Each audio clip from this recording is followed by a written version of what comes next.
우리가 이제 오늘부터 우리 민족 고유의 명절인 추석이 시작된다고 합니다. 근데 사실 이제 우리 그리스도인들과는 이 추석 명절은 아무런 상관이 없는 이방인들이 만들어낸 명절이죠. 근데 이게 왜 이것이 참 이런 기간들을 지내기 어렵냐면은 이제 그동안 만나지 못했던 형제들을 만날 수도 있고 또 친구들도 만날 수 있는데 그들과 함께 마주 앉아서 음식도 먹어야 하고 여러 담소도 해야 되는데 자칫 잘못 오면은 아주 어려운 일을 만날 수 있기 때문입니다. 제사를 지내느냐 마느냐 하는 제사 의식과의 여러 가지 다툼이 있을 수 있고 또 각자의 사상이나 생각이 다르기 때문에 또 이런 문제 때문에 서로 다툼이 있을 수가 있고 그래서 우리는 이 명절을 지내면서 정신 차리지 않으면 참 어려운 일을 당할 수밖에 없어요. 오늘 말씀을 통하여 이 말씀을 좀 생각을 해보려고 합니다. 우리가 살아가는 이 세상은 여러 가지의 사상들이 교차되어져 이 사상 안에서 만나고 교제가 되는데 큰 테두리 내에서는 나라와 민족 간에 있는 고유의 사상 개념이 다르죠. 공산주의가 있고 사회주의가 있고 전체주의가 있고 민주주의가 있고 이렇게 이게 다 무슨 얘기냐면은 누군가가 어떤 사상을 연구해서 그 사상을 퍼뜨려서 이론화시킨 것을 받아서 그게 맞겠다고 인정이 되어지면은 이제 그 나라의 고유 정체성을 가지는 사상이 되는 거예요. 근데 이게 얼마나 무섭냐면은 얼마나 이 사상의 주입이 무섭냐면은 수많은 전쟁들을 일으키기도 하고 많은 사람들이 희생양으로 그렇게 죽음에 들어가기도 합니다. 원수가 되고 끝없는 갈등과 갈등만 야기되는 것이죠. 이렇게 사상이라고 하는 게 그렇게 무섭다는 거예요. 그리고 이제 이 한 나라 안에 테두리 안에서도 관습이 다르고 여러 가지 도덕률을 해석하는 방법이 다르기 때문에 이것 가지고도 또 엄청난 서로의 분쟁이 시작되어지고 그렇다는 거예요. 그럼 우리가 이제 이렇게 어려운 세상을 살아감에 있어서 우리 그리스도인들은 정신 차리고 살지 아니하면 나도 모르게 깜빡 악한 영의 지배를 받게 됩니다. 다시 말하면은 에베소 6장에는 이제 우리에게 하나님께 전신갑주를 취하라고 말씀을 하셨고 너희가 상대하는 것은 혈과 육의 싸움이 아니다고 말씀하시는 거예요. 그리고 이어진 말씀에는 이 세상은 공중의 권세 잡은 자의 지배 아래 있다는 것이죠. 그래서 그 공중의 권세 잡은 자의 지배 아래에 있어서 거기에 각종 어둠 세상 주관자들과 세상의 통치자들과 정사들과 이런 사람들이 세상을 지배를 하고 있다 이 말이죠. 우리 같은 평범한 범인들은 아무런 힘을 가지고 있지 못해요. 근데 저 같은 사람도 어떤 권력을 집어넣게 얻게 되어지면은 내가 가지고 있는 사상을 거기에 첨부시키는 거예요.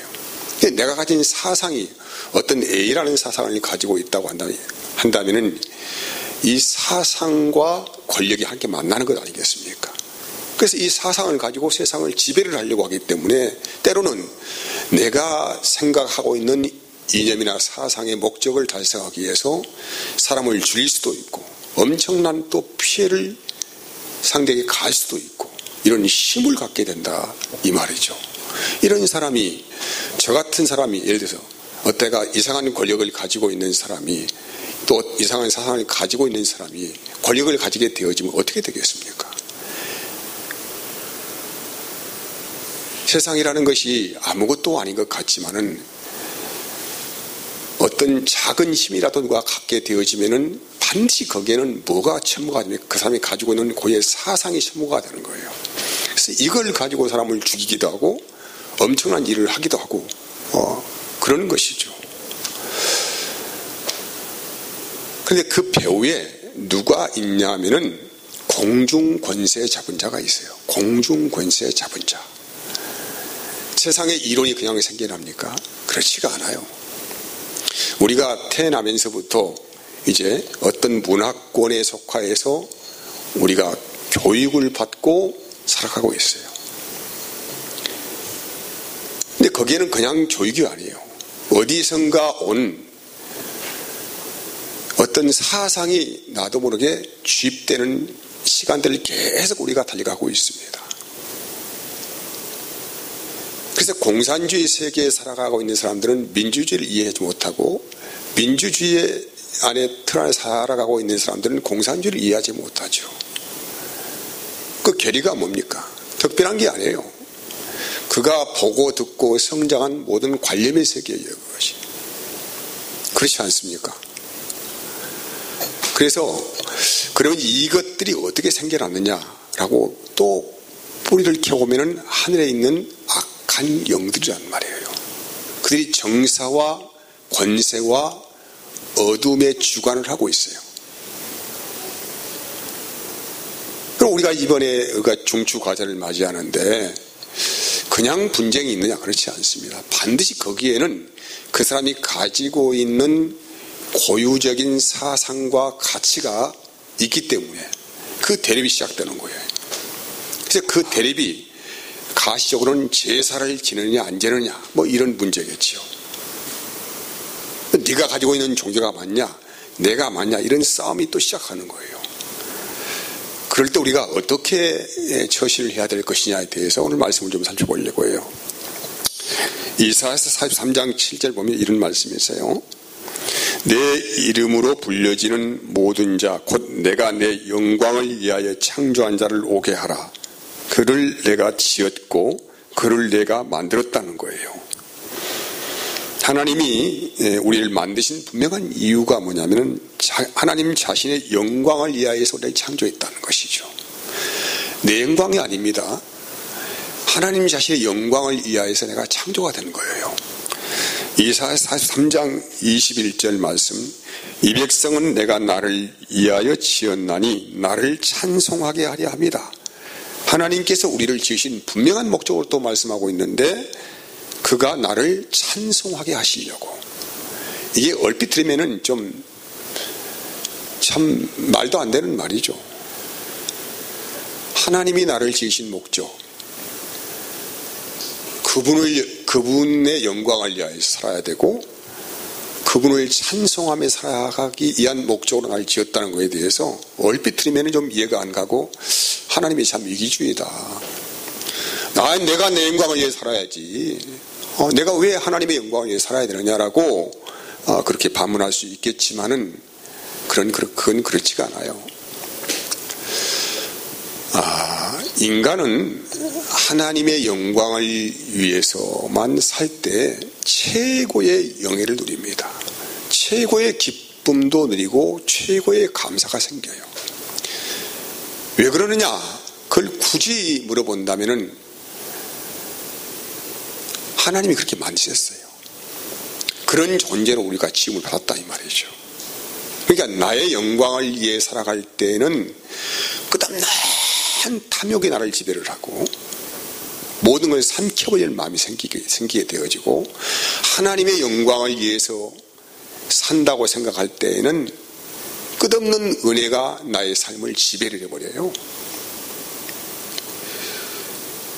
이게 인간의 이성으로는 쉽게 납득이 가지 않는 이야기이지만은 그렇게 만들어졌어요. 여러분이 집에서 사용하고 있는 전자제품 하나하나도 다 그 고유한 기능대로 그 매뉴얼대로 작동이 될 때만이 그것이 정상적으로 그 전자제품의 영광이 되는 거예요. 그러지 않습니까?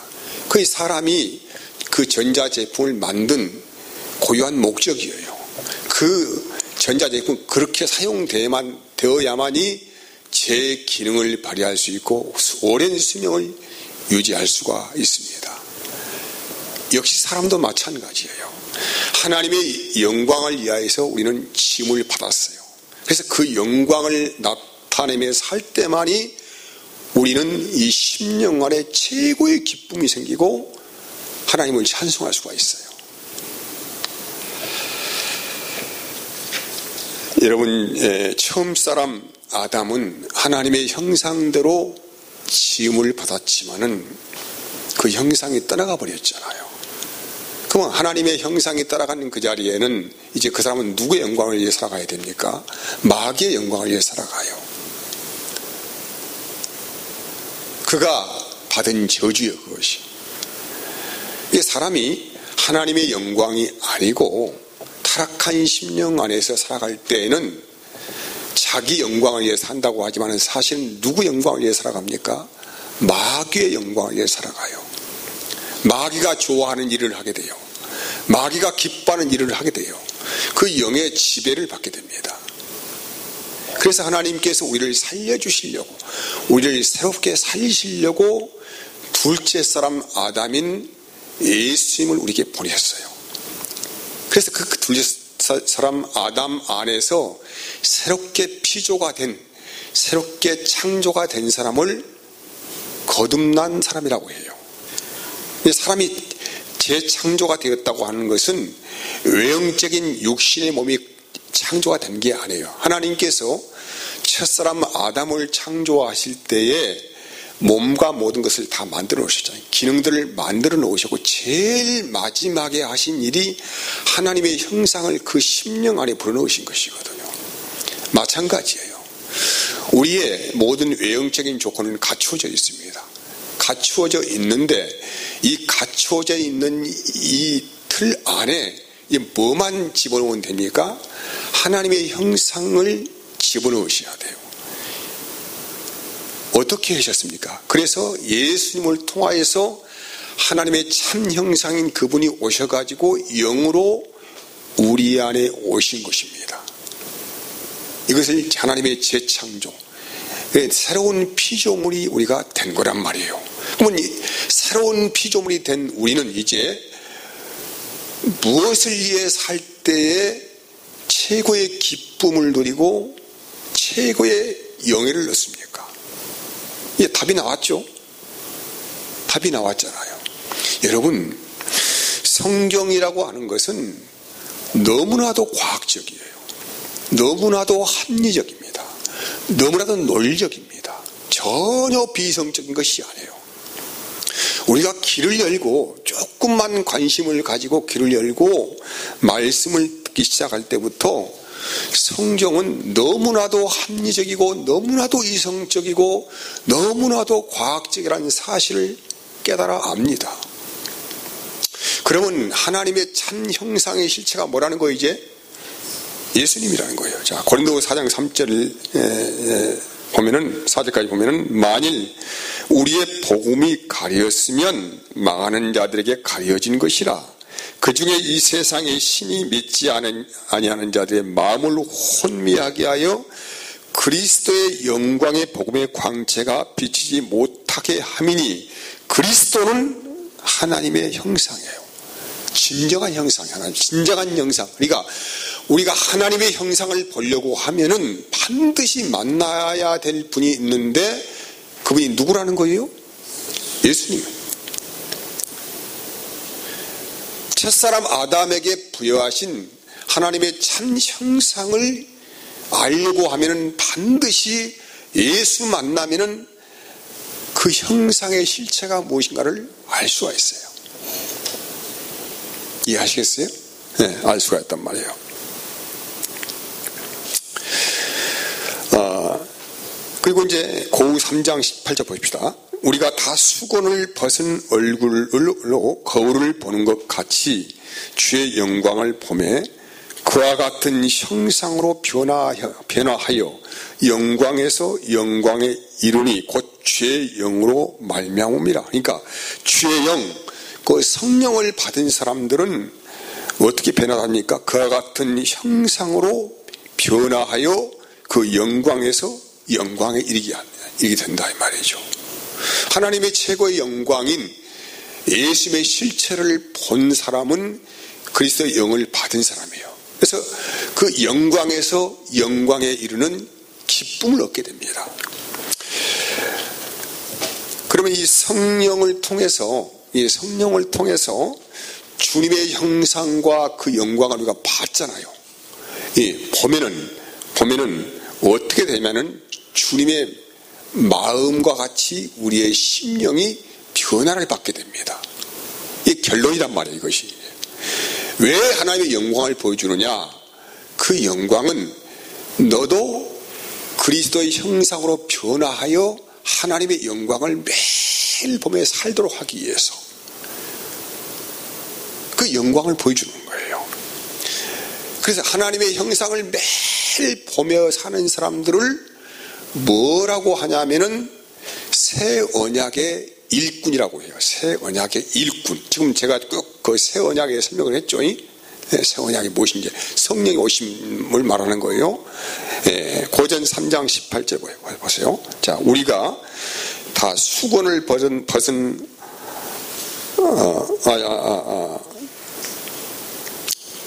다시 그 말씀이라 3장 제가 깜빡했네요.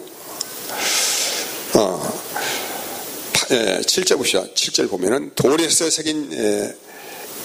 써서 새긴 죽게 하는 율법 조문의 직분도 영광이 있어 이스라엘 자손들은 모세 얼굴에 없어질 영광 때문에도 그 얼굴을 주목하여 보았거든. 하물며 어쩐다고 너희가 영의 직분은 더욱 영광이 있지 않겠느냐. 이 사람을 무슨 직분이라고? 영의 직분. 영의 직분 받은 사람이죠. 정죄의 직분도 영광이 있은즉 의의 직분의 영광은 더욱 넘치느니라. 영광되었던 것이 더 큰 영광으로 말미암아 이에 영광이 될 것이 없으나 없어질 영광으로 말미암은즉 길이 있을 것은 더욱 영광 가운데 있느니라고 합니다. 영의 직분, 영광의 직분, 이런 사람을 뭐라고요? 새 언약의 일꾼이다, 그렇게 말하는 거예요.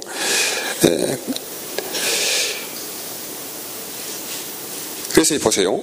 성령을 통하여서 다시 살리심을 받은 사람들은 이제 뭐라고 해요? 자기 일을 위해 살잖아요. 무엇을 위해서? 주님의 일을 위해서 산다. 이걸 새 언약의 일꾼, 영의 직분 받는 사람이에요.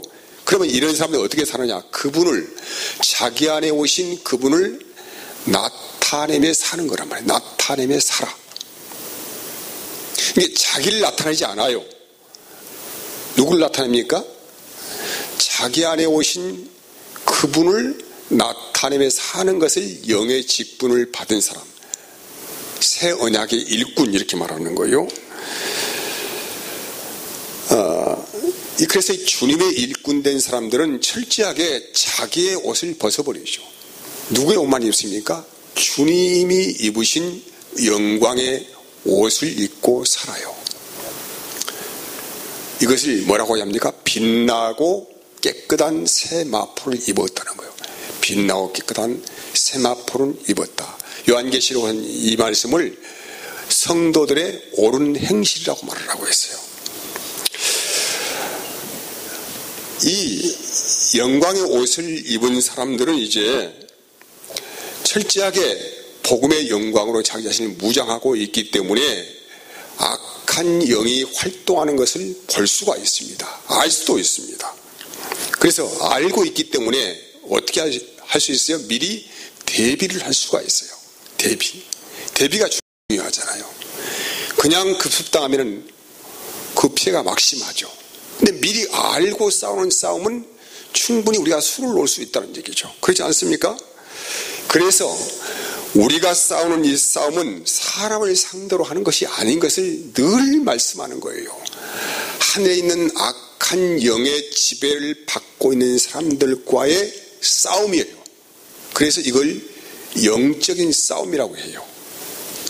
영적인 싸움은 반드시 하나님의 전신갑주를 입어야 합니다. 여러분, 혹시 우리가 살아가는 이 환경 안에서 또 어떤 사람들 만나서 관계하는 관계 안에서 나도 모르게 뱀에 물려버렸어요. 이 뱀에. 사탄이 쏘는 불화살을 맞았어요. 맹독을 물린 거예요. 그러면은 이 맹독을 물렸으면 어떻게 급히 처방을 해야 되느냐 이 말이죠. 사망의 독이 오면 퍼져가는데 급하게 응급조치를 해야 되는데 어떻게 알 것이냐 이 말이죠. 민수기 21장 8절에서 9절까지 말씀 보면은 여호와께서 모세에게 이르시되 불병을 만들어 장대에 매달아 물린 자마다 그것을 보면 살리라.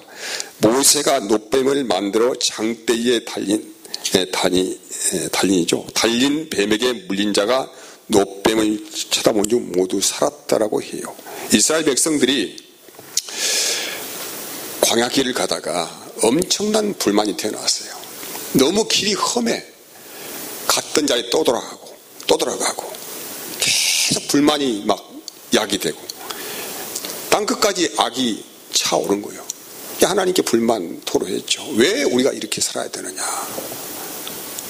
그래서 여호와께서 맹독을 보내셨다는 거예요. 맹독.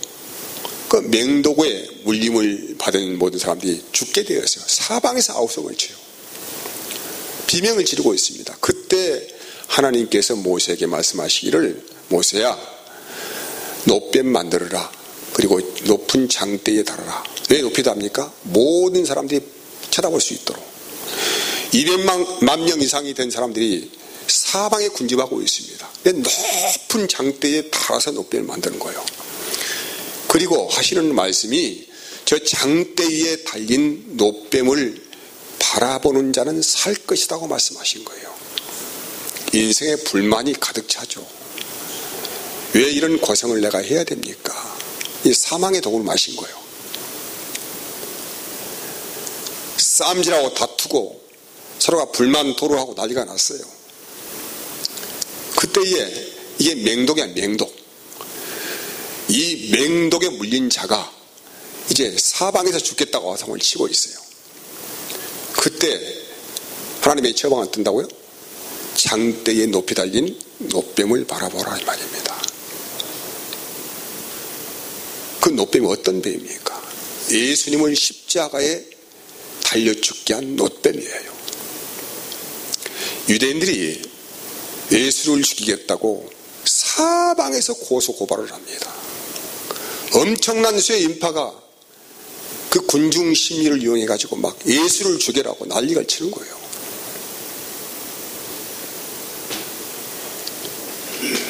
여러분, 사탄이 잘 들어보세요. 사탄이 우리를 공격할 때는 그냥 공격하지 않아요. 사탄이 이빨 딱 드러내고 막 어떻게 해서 날 죽이려고 하는 게 아니에요. 사탄은 반드시 사람을 통해 역사를 하는 거예요. 어떻게 역사를 합니까? 로마서 8장 1절 보면은 그러므로 이제 그리스도 예수 안에 있는 자에게는 결코 정죄함이 없다고 해요. 그러니까 그리스도 예수 안에 있는 사람만 정죄를 당하지 않는다고 선언을 한 거예요. 그럼 이 세상의 통치자들, 공중권세 자본자들, 이런 사람들이 우는 사자같이 삼키려고 죽일 자를 사방을 두루다니면서 찾아내고 있습니다. 그 사탄의 정체가 무엇입니까? 성경은 말합니다. 이건 성경의 용례예요. 뱀이라고 하고 용, 세상의 신, 미혹자, 거짓말쟁이, 고발자, 참소하는 자, 시험하는 자, 비방하는 자가 사탄의 대명사예요. 아무튼 사탄의 영을 받은 사람들은 끝없이 사람을 조소하고 비방하고 고발하고 거짓말하고 억울하게 하고 이런 일을 계속적으로 꾸며내요. 그리고 그냥 이들이 싸우는 게 아니란 말이에요. 그들이 가진 무기가 있어요. 무기. 그 무기를 알아야 돼요. 무기. 뭐가 있다고요? 무기. 사탄은 세상을 심판할 수가 없어요. 사탄은 참소하는 자예요. 사탄은 고발하는 자예요. 어떻게 사람을 고발합니까? 무슨 근거를 가지고 고발합니까? 뭐가 고발합니까? 여러분, 어떤 사람이 죄를 지어서 뭐가 여러분 고발합니까? 뭘로 고발해요? 아, 그렇죠. 너는 이러이런 법을 어겼어. 그래서 내가 널 고발하는 거야. 욥기 봅시다. 욥기. 자, 욥기 1장 6절에서 12절까지 보면은 하루는 하나님의 아들들이 와서 여호와 앞에 섰고 사탄도 들 가운데 온지라. 여호와께서 사탄에게 이르시되 내가 어디서 왔느냐? 사탄이 여호와께 대답하여 이르되 땅을 두루 돌아 여기저기 다녀왔나이다. 그러니까 사탄은 지금 사망의 독을 가지고 삼켜버릴 자를 삼켜버리려고 우는 사자까지 사방을 두루 돌아다니면서 그 사람을 찾고 있는 거예요. 자, 그래. 자, 8절. 여호와께 사탄에게 이르시되 내가 내 종의 욥을 주야에 보았느냐? 그와 같이 온전하고 정직하여 하나님을 경외하며 악에서 떠난 자는 세상에 없느니라. 사탄이 여호와께 대답하여 이르되 욥이 어찌 까닭없이 하나님을 경외하오리까? 그러니까 보세요. 사탄은 하나님 앞에 고소하는 자입니다. 참소하는 자, 고발을 하는 자예요. 그러니까 사탄이 사방을 두루 돌아다니다가 하나님께 왔어요. 근데 하나님께서 물어봅니다. 야, 너 세상을 두루 돌아다니다가 내가 좋아하는 사랑하는 종 욥을 봤냐? 얼마나 하나님 앞에 정직하냐 그 사람이. 그러니까 사탄이 하는 말이 아이고 하나님 뭔 그런 말 하시오? 욥이 괜히 하나님을 섬긴 줄 아세요? 하나님이 그 사람을 축복하고 재산 많이 주고 자식 많이 만들어주니까 그 복을 받았기에 섬긴 거 아니겠어요? 응? 그냥 괜히 하나님 섬기겠어요? 이런 거예요 이제. 그러니까 사탄은 뭔가를 만들어내. 선과 악을 만들어내요. 그 선악을, 사람 행한 선악을 들고 와서 하나님께 고소하는 거예요. 이 사람이 이런 일을 하였는데 하나님 어떻게 하시겠습니까? 이렇게 물어보는 거란 말이에요. 그럼 사탄이 또 두 번째 하는 전략이 뭐냐면은, 여러분 어떤 사람이 죄를 지었으면은 뭘 가지고 온다고 그랬어요? 법을 가지고 와. 법을. 뭐 사탄도 하나님께 뭘 가지고 오겠습니까? 법을 가지고 오죠. 아니 하나님께서 구약의 율법에 이렇게 하라고 명령하셨잖아요. 613가지 4가지 율법을 이렇게 지키는 자는 하나님께서 복을 주시고 그렇지 않으면 저주를 주신다고 했잖아요. 이 사람이 몇 조 몇 항을 지금 현재 어겼지 않습니까? 하나님 어떻게 하실래요? 이렇게 참소하는 거예요. 아무리 명분을 가지고 있지 않는가 이란 말이에요. 모든 명분을 가지고 있어. 여러분이 어떻게 그 사탄의 발에서 빠져나오려고 하더라도 선과 악을 계속 추적하여서 이렇게 잘못했습니다. 이런 일을 했습니다. 하나님 어떻게 하실랍니까? 그래도 저 사람이 하나님의 아들입니까? 이렇게 하는 거와 참소하는 자, 고소하는 자가 서 있는 거예요. 그래서 하나님께서 우리에게 지혜로운 판결을 하십니다.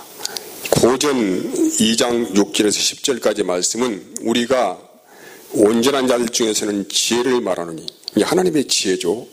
이는 세상의 지혜가 아니에요. 또 이 세상에서 없어질 통치자들의 지혜도 아니에요. 하나님께서 죄의 구렁텅이에서 끝없이 신문당하고 정죄당하고 있는 자들을 구원해내시기 위해서 하나님의 참 지혜를 하나님께서 내리신 것입니다. 그 지혜가 뭔가를 말씀하는 거예요. 오직 은밀한 가운데 있는 하나님의 지혜를 말하는 것으로서 감추었던 것인데 하나님이 우리의 영광을 위하여 만세전에 미리 정하신 것이라고 해요. 이 지혜는 이 세대의 통치자들이 한 사람도 알지 못하였나니 만일 알았더라면 영광의 주를 십자가에 못 박지 아니했다 이 말이에요. 알았더라면 어떻게 예수님을 십자가에 죽일 수가 있겠어요?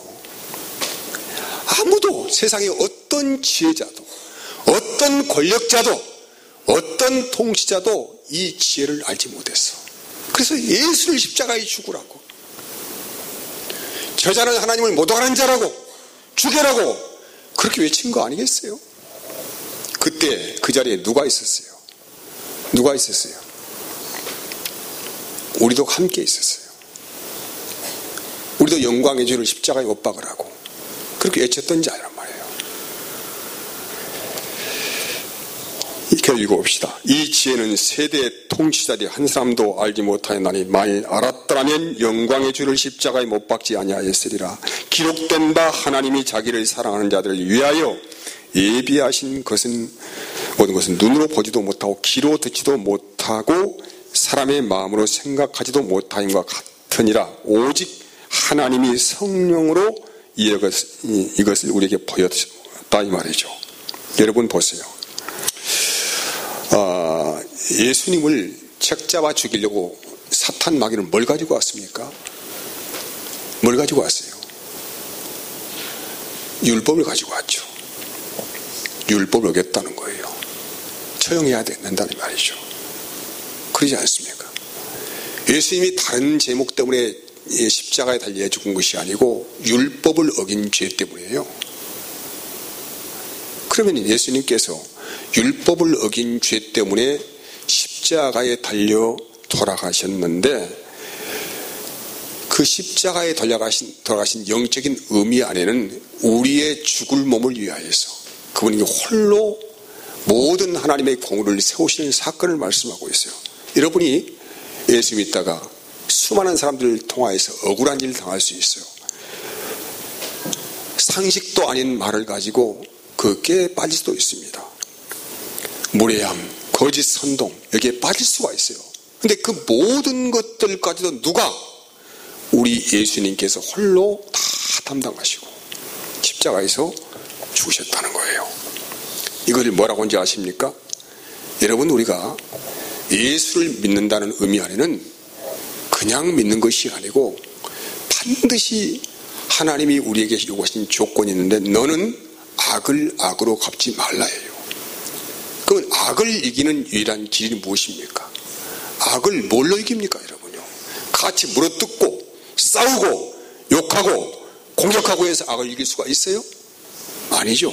성경은 분명히 말을 하고 있습니다. 너희의 선으로 어떻게 하라고요? 악을 이겨라는 거예요.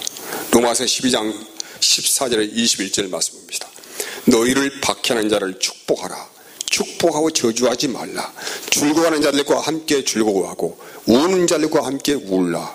서로 마음을 같이 하며 높은 데 마음을 두지 말고 도리어 낮은 데 체하며 스스로 지혜 있는 체 하지 말라. 아무에게도 악을 뭐라고? 악으로 갚지 말고 모든 사람 앞에서 선한 일을 도모하라. 그리고 어떻게 하라고? 할 수 있거든 너희로서는 모든 사람과 더불어 화목해라. 여러분, 하나님 말씀을 잘못 받은 사람들은 뭐 어떻게 하는지 아세요? 기도한다는 기도. 저 사람들이 기도한다고. 기도하지 마세요. 그런 기도. 성질 좀 사람 누구더라 기도한다고 하나님께. 자기 성질 고쳐. 자기 성질. 그 사람이 기도하지 말고. 응? 하나님 어떻게 사람 성질 고쳐가지고 어떻게 이렇게 해주십시오. 이런 사람 이렇게 기도할 것 같으면은 자기 성질 고쳐라고요. 하나님은 그런 기도를 듣지 않으셔요. 하나님은 그런 기도를 받지도 않으셔요. 기도한다고 싸매고 어떻게 하고 무슨 어떻게 한다 하고 하는데 그대로 고마서 그대로 있어. 조금도 자기는 움직이지 않습니다. 기도하여서 하나님 움직여가지고 사람 고친다는 얘기죠. 이런 망발이 어디가 있어요. 내 사랑하는 자들아, 너희가 친히 원수 갚지 말고 하나님의 진노하심을 맡기라. 기록되었으되 원수 갚는 것이 내게 있으니 내가 갚으리라고 주께서 말씀하시니라. 내 원수가 주리거든 어떻게 하라고요? 먹여요. 먹여. 내 원수가 주리거든 먹이고 목마르거든 마시게 하고 그리함으로 내가 숯불을 그 머리에 쌓아 놓으리라. 이게 숯불을 쌓으라는 얘기는 진정한 번제들이야. 번제. 네 머리에 그냥 구약의 번제가 아니고 네 머리에 숯불을 쌓으라 이 말이에요. 네 생각이나 마음이 번제가 재단이 돼. 번제의 제물이 되라 이 말이죠.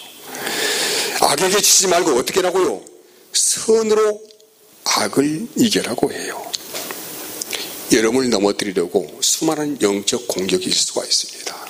비아냥거리고 무례히 행하고 말도 아닌 말을 하고 억울하게 하고 분하게 하고 이런 일 충분히 만날 수 있어요. 이럴 때 우리는 반드시 이 말씀을 오늘 생각해야 합니다. 어떻게 하자고요? 어떻게 싸우자고요? 기도하지 말고 선으로 뭐라고요? 악을 이기라는 거예요. 제발 제가 부탁하는데 기도로 주술 걸지 마세요. 이건 점쟁이들이 하는 얘기, 점쟁이들이 그런 일을 하는 거예요. 선으로 악을 이기라고요. 선을. 내 육신의 생각에 죽지 아니하거든 그때 기도하십시오. 하나님의 은혜를 구하십시오. 하나님, 내 심정으로는 내 생각으로는 항구하지 못하겠습니다. 나를 죽여주세요. 그렇게 기도하십시오. 이건 영적인 일이에요. 여러분이 예수를 안 믿으면 이런 일이 일어나지 않습니다. 예수 믿기 때문에 이런 일이 일어난 거예요.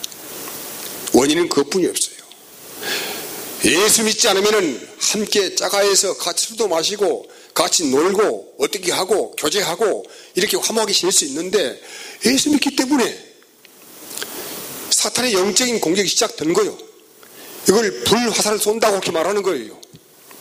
제가 작년에 우리 어머님이 소천하셨어요. 근데 제가 우리 어머님이 소천하기 전에 아주 좀 불쾌한 일이 있었어요. 우리 형제들과 좀 여러 가지 참 좋지 않은 그런 일들이 있었어요. 제가 너무나 마음이 상했어요. 어머니를 어떻게 돌봐드릴 것인가에 대해서 같이 이야기하다가 굉장히 마음이 상했어요. 너무 화가 나더라고. 이 사람이 이렇게 분노가 올라오는데 정말 어렵더라고요. 나 그렇게 세상에서 제가 화가 난 적이 없었어요. 그래서 제가 이 일을 가지고 굉장히 오랜 시간 제가 고민하고 기도했어요. 근데 어느 날 갑자기 하나님께서 나한테 하시는 말씀이 이것은 영적인 일이라고 말씀하셨어요. 근데 그때는 제가 그런 말씀의 의미를 제가 잘 이해하지 못했어요. 근데 한참 지나고 나서 성경 읽다가 내가 육신의 일의 지배를 받게 되었구나. 영적인 일을 분별하지 못했구나. 그걸 제가 발견했습니다. 하나님의 전신갑주 입지 않는 거예요. 나의 생각의 지배를 내가 받은 것입니다. 오늘 주님께서는 십자가의 무겁고 어려운 짐을 네가 지라고 말씀하고 있지 않습니다.